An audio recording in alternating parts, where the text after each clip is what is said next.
नमस्कार। मेरे इस YouTube चैनल पर आपका हार्दिक स्वागत है।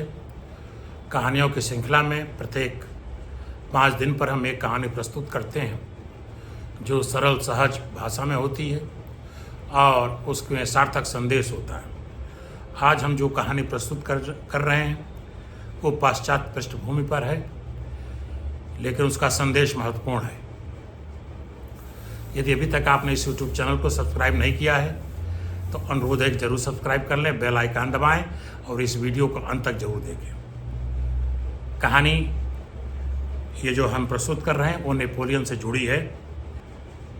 एक बार नेपोलियन अपनी पत्नी के साथ शाम को कहीं घूमने निकले। घूमते घूमते एक ऐसे जगह पहुंच गए जहां रास्ता सकरा था। दूसरी तरफ से एक लकड़हारा आ रहा था जो सिर पर लकड़ी का बोझ उठाए हुए था। जब वह सामने पहुंचा बिल्कुल नेपोलियन और उनकी पत्नी के, तो नेपोलियन ने अपनी पत्नी को इशारा किया कि तुम हट जाओ, ताकि वह लकड़हारा आसानी से लकड़ी का बोझ लेकर के निकल जाए। नेपोलियन की पत्नी को यह गुमान था कि वो नेपोलियन की पत्नी है।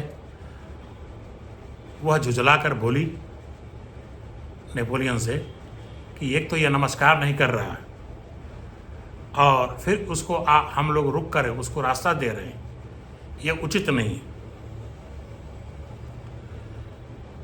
यह बड़ा ही अनुचित बात है कि एक लकड़हारा नेपोलियन उनकी पत्नी को सम्मान नहीं दे रहा।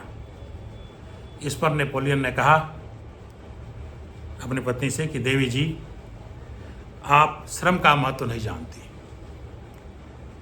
इसीलिए आप श्रम के ऐश्वर्य को तुच्छ समझ रही हैं। मैं लकड़हारा को इसलिए रास्ता दे रहा था क्योंकि लकड़हारा श्रम करके लकड़ी काट करके लेके जा रहा था। हमको श्रम का अभिवादन करना चाहिए।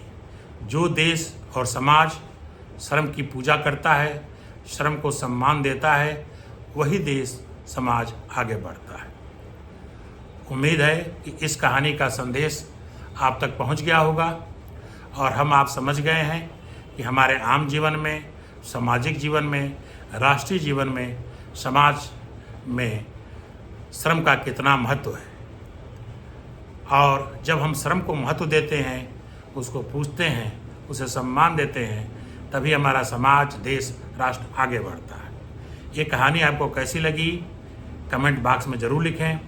और यदि अभी भी आपने इस YouTube चैनल को सब्सक्राइब नहीं किया है तो ज़रूर सब्सक्राइब करें, बेल आइकन दबाएं और इस वीडियो को अपने दोस्तों, रिश्तेदारों में ज़रूर शेयर करें। धन्यवाद, नमस्कार। मैं अमित कुमार मल फिर अगले 5 दिन बाद फिर नई कहानी के साथ आपसे हम मिलेंगे। धन्यवाद, नमस्कार।